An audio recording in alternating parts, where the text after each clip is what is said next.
Hello बच्चों, आज हम सीखेंगे फैक्टर्स एंड मल्टीपल यानी अपवर्तक एवं अपवर्त्य।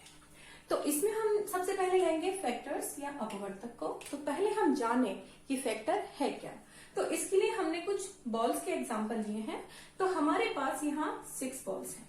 हमको करना ये है कि इन बॉल्स को इक्वल बांटना है यानी बराबर बांटना है और इस तरह से बांटना है कि इनकी जो रो बने वो बराबर बने। या हम कह सकते हैं कि इन बॉल्स को हमें बच्चों में बांटना है, स्टूडेंट्स में बांटना है, लेकिन बराबर बांटना है। ये नहीं होना चाहिए कि अगर एक स्टूडेंट को हमने 1 बॉल दी, दूसरे को हम 2 दे दें। इस तरह नहीं देंगे। हम चाहे कम बच्चों को दें या ज्यादा बच्चों को दें, लेकिन हमें जो बॉल बांटनी है वो बराबर बांटनी है। तो हमारे पास पहला ऑप्शन क्या है? हमारे पास पहला ऑप्शन ये है कि हम हर बच्चे को एक एक एक एक बॉल दे दें। तो ये इस तरह से हो गए हमारे 1, 2, 3, 4, 5 और 6, यानी 6 बॉल थी तो हमने 1 बॉल दे दी और 6 स्टूडेंट्स को दे दी। तो इस तरह हम इसको कह सकते हैं 1 into 6 और ये हो गया आपका 6। तो पहला तरीका तो हमारा ये हुआ। सेकंड हम देखें कि हम यहाँ हमने एक एक बॉल दी थी, यहाँ हम देखते हैं कि हम हर स्टूडेंट को 2 बॉल दे दें। तो इसके लिए हम क्या कर सकते हैं, देखते हैं 2, 2 और 2। इस तरह से हम हर बच्चे को बराबर बॉल दे पाएंगे। एक बच्चे को 2 और 3, यानी 3 बच्चों को हम दे पाए और 2-2 बॉल हमने दे दी। तो इसको हम लिख सकते हैं 2 into 3 is equal to 6, यानी 6 बॉल पूरी बढ़ गई और यहाँ हमने 2-2 बॉल दे दी 3 बच्चों को। नेक्स्ट हमारे पास ऑप्शन क्या है कि हम 3-3 बॉल दे दें, तब भी हम देखेंगे दोनों तरफ बराबर आ रही है। तो हम 3-3 बॉल दे सकते हैं और कितने स्टूडेंट्स को मिलेंगी? 2 स्टूडेंट्स को मिलेंगी। तो ये हो गई 3 बॉल्स फॉर 2 स्टूडेंट्स और तब भी आ गया आपका 6। अगला हमारे पास ऑप्शन ये है कि हम 4-4 बॉल दें। तो हम देखें यहाँ 1, 2, 3, 4, अगर हम यहाँ करके देखते हैं तो एक बच्चे को तो 4 बॉल मिल जाएंगी, लेकिन दूसरे वाले बच्चे को के पास केवल 2 ही बॉल रह जाएंगी। तो ये वाला ऑप्शन सही नहीं है, यानी 4 into कुछ करके हम 6 नहीं ला पाएंगे। अब अगर हम 5 बॉल्स करके देखें, तब एक बच्चे को अगर हम 5 दे देते हैं तो दूसरे के पास केवल हम 1 ही दे पाएंगे, तब हमने इक्वली डिवाइड नहीं किया। तो ये भी हमारा सही नहीं है। तो यानी 5 को भी हम मल्टीप्लाई करके 6 को नहीं ला सकते। नेक्स्ट हमारे पास ऑप्शन है कि हम 6 बॉल पूरी की पूरी किसी एक बच्चे को दे दें। तो अब ये जो हमारे पास ऑप्शन आया, ये आया 6 बॉल्स फॉर 1 स्टूडेंट्स। तो अब ये हो गया आपका 6। तो आपने देखा कि जो 6 बॉल थी उसको हमने इन तरीकों से बांटा। तो इसके लिए एक ऑप्शन था हमारा 1 into 6, दूसरा था 2 into 3, तीसरा था 3 into 2 एंड चौथा था 6 into 1। तो यहाँ पर हम कह सकते हैं कि 6 हमें कैसे कैसे मिल सकता है, किन किन डिजिट्स को, किन किन नंबर्स को मल्टीप्लाई करके हमें 6 मिल सकता है, वो हमें देखना है। तो एक तो हमें मिल सकता है 1 को मल्टीप्लाई करके मिल सकता है, सेकेंड हमें मिल सकता है 2 को मल्टीप्लाई करके, नेक्स्ट हमें मिल सकता है 3 को मल्टीप्लाई करके और नेक्स्ट हमें मिल सकता है 6 को मल्टीप्लाई करके। तो यहाँ पर आप देखेंगे कि 6 एक ऐसा नंबर है कि इसको अगर हम 1 से मल्टीप्लाई करें किसी नंबर को तो हमें 6 मिल जाएगा, 2 से, 3 से और 6 से। तो हम यहाँ कह सकते हैं कि ये जो 1, 2, 3, 6 हैं, ये 6 के फैक्टर्स हैं। ये 6 के फैक्टर्स हैं। तो ये तो बात हमें समझ में आई कि फैक्टर्स क्या होते हैं। फैक्टर्स का मतलब है a number which is completely divisible by certain numbers, यानी कोई भी नंबर जो कि दूसरी सर्टेन नंबर से पूरी तरह डिवाइड किया जा सकता हो। इसको अदर वर्ड्स में हम बोले तो हम कह सकते हैं कि 6 एक ऐसा नंबर है जो 1 से डिवाइड किया जा सकता है, 2 से डिवाइड किया जा सकता है, 3 से डिवाइड किया जा सकता है और 6 से डिवाइड किया जा सकता है। तो इसीलिए 6 के फैक्टर्स 1, 2, 3, 6 इस तरह से होंगे। अब हमने यहाँ पर कुछ और एग्जाम्पल लिए हैं इस चीज को समझने के लिए। सबसे पहले हमने नंबर लिया है 2। तो 2 के लिए हम देखें कि 2 जो है वो किन किन डिजिट से, किन किन नंबर से डिवाइड किया जा सकता है। जैसे यहाँ 6 को डिवाइड कर सकते थे 1 से, 2 से, 3 से और 6 से। तो 2 को हम डिवाइड कर सकते हैं। इसके लिए हमें 2 के फैक्टर्स देखने हैं। तो हम 2 को ले सकते हैं 1 into 2 और कोई ऑप्शन हमारे पास इसके लिए नहीं है, यानी 1 into 2 करके ही हम केवल 2 को ले सकते हैं। तो 6 के हमें 2 के हमें केवल 2 फैक्टर्स मिले, 1 एंड 2। नेक्स्ट हम देखें 4 के लिए। तो 4 को हम कितने तरीके से लिख सकते हैं? एक हम लिख सकते हैं 1 इंटू 4, तब भी हमें 4 मिल जाएगा। यहां पर हमें 1 इंटू 2 करके 2 मिल रहा था केवल, यहां पर 1 इंटू 4 करके भी 4 मिल रहा है, और अगर हम इसको 2 इंटू 2 करें तब भी हमको 4 मिल रहा है।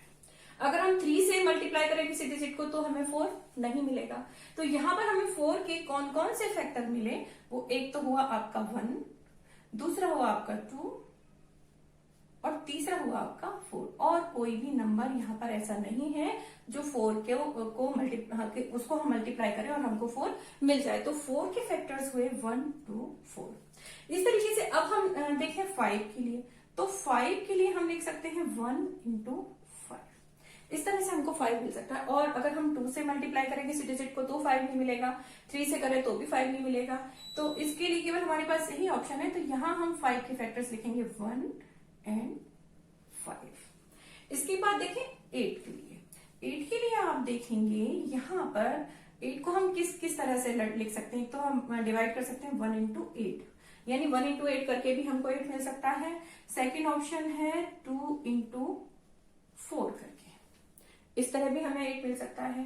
तो इसके अलावा अगर हम 3 से मल्टीप्लाई करके देखें तो हमें 8 नहीं मिलेगा, 4 से तो हमने 2 को कर ही लिया। तो इस तरह से 8 के जो हमें फैक्टर्स मिले वो मिले 1, 2, 4 एंड 8। इसके बाद देखें 12 को। तो 12 के लिए हम देखें 12 हमें किन किन तरीके से मिल सकता है? एक तो हम कर सकते हैं 1 इंटू 12, दूसरा हमारे पास है 2 इंटू 6, तब हमें 12 मिला, तब भी हमें 12 मिला। अब इसके बाद 3 से करके देखते हैं। 3 की टेबल में 4 आता है। यहाँ पर हम इसको इसी तरीके से कर रहे हैं कि हम ये देखते हैं कि 2 की टेबल में 1 टाइम्स करेंगे तो 2 आ जाएगा, 4 की टेबल में 1 टाइम्स करेंगे तो 4 आ जाएगा, 2 की टेबल में 2 टाइम्स करेंगे तो 4 आ जाएगा। हमें इसी चीज को देखना है। और इसके अलावा हम अगर देखें कि 3 की टेबल में 4 आता है, नहीं आता, तो 3 जो है वो 4 का फैक्टर नहीं है। इसी तरह 5 की टेबल में अगर हम देखें तो 5 1 सा 5 तो है, लेकिन 2 से, 3 से और 4 से इस तरह से हमें 5 नहीं मिल सकता। तो 5 के फैक्टर्स 1 और 5 केवल यही होंगे। इसी तरह 8 के लिए हम देखें तो 8 के लिए 8 1 सा 8 होता है ना। इसके अलावा 2 4 सा 8 हो सकता है। 3 के टेबल में 8 नहीं आता, और 4 की में तो हो गया, और इसके अलावा 5, इस तरह से 8 नहीं आएगा। तो यहाँ पर 1 2 4 8 केवल यही फैक्टर्स होंगे 8 के लिए। नेक्स्ट हम देखें 12 में हमने देखा 1 की टेबल में या 12 टाइम्स किया हमने, तो ये आपका 12 आ गया, या 12 इंटू 1 ये 12 हो गया। 2 की टेबल में 6 टाइम किया तो ये यहाँ पर आपका 12 आ गया।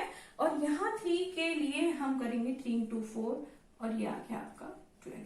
अब 5 से नहीं होगा और 6 से हो सकता है, 6 इंटू 2 12, जो कि हम कर चुके। तो इस तरह से हम यहाँ देख सकते हैं कि जो 12 के फैक्टर्स हैं वो क्या क्या हैं। तो यहाँ हम देखें, एक तो 1 है तो 1 ले लिया हमने, एक है 2 तो 2 ले लिया, नेक्स्ट है 3 भी ले लिया, इसके बाद है 4, एक नंबर को हम एक ही बार यहाँ पर ले रहे हैं, और इसके बाद है 6 भी ले लिया, और फिर बचा आपका 12। इस तरह से 12 के जो फैक्टर्स हैं वो ये हैं। तो फैक्टर्स को तो बच्चों समझना है हमें। A number which is completely divisible by certain number. Suppose हमने 12 का ही एग्जांपल है, तो 12 जो है वो कंप्लीटली डिविजिबल है 1 से, 2 से, 3 से, 4, 6 और 12 से। तो 12 के फैक्टर्स ये सारे होंगे। इसके बाद हम लेते हैं मल्टीपल, यानी अपवर्त्य क्या होते हैं।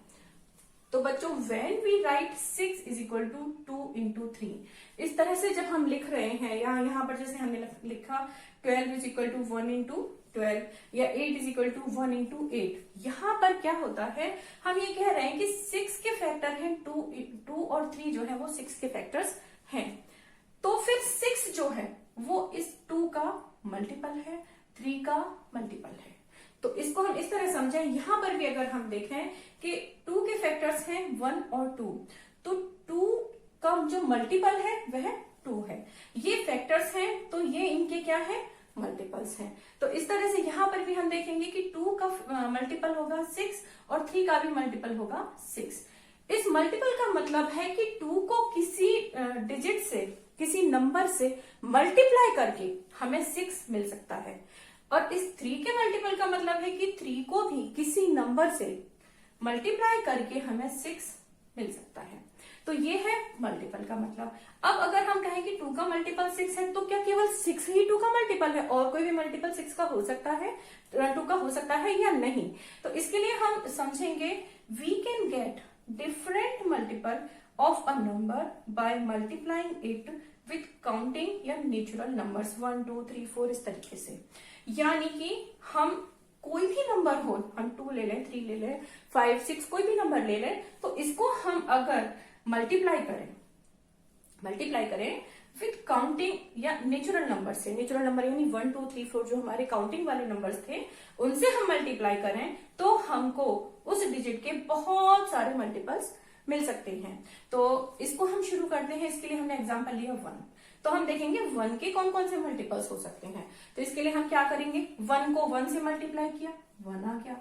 1 को 2 से किया, हमें सिर्फ काउंटिंग नंबर यानी 1, फिर 2 से, फिर 3 से, फिर 4 से, फिर 5 से, इस तरह से मल्टीप्लाई करते जाना है और यहाँ पर डिजिटल नंबर्स को लिखते जाना है और यही इस नंबर के मल्टीपल्स होंगे। तो 1 को 1 से किया 2, 1 को 2 से किया 2, 1 को 3 से किया 3, 4, 5, इस तरह से इसके बहुत सारे मल्टीपल्स बन सकते हैं। इसके बाद हम लेते हैं 3। अब हमारे पास नंबर है 3 और इसके हम मल्टीपल्स देखना चाहते हैं, तो 3 को पहले 1 से करेंगे, तो ये आ गया 3 1 से 3, फिर 3 को 2 से करेंगे, 3 2 से 6, इसके बाद 3 3 से 9, फिर 12, 15, 18, इस तरह से आप आगे तक इनके मल्टीपल्स को फाइंड आउट कर सकते हैं। नेक्स्ट हमने लिया 8। तो 8 के लिए हम देखें कि 8 के लिए भी हम क्या करेंगे, 8 into 1 into 2 into 3 into 4 and so on. इसको हम आगे तक कर सकते हैं। इसके अलावा हमने एग्जांपल लिया 10 का, तो 10 के भी हमने सिंपल क्या किया है, हर डिजिट में इंटू 1 इंटू 2 यानी 3 1 3 2 या 8 1 8 2 इस तरह से किया है। तो 10 के भी आप इजीली कर सकते हैं, 10 1 10 2 इस तरह से आप इजीली इसको कर सकते हैं। तो बच्चों ये डिफरेंस है आपके फैक्टर्स और मल्टीपल्स में।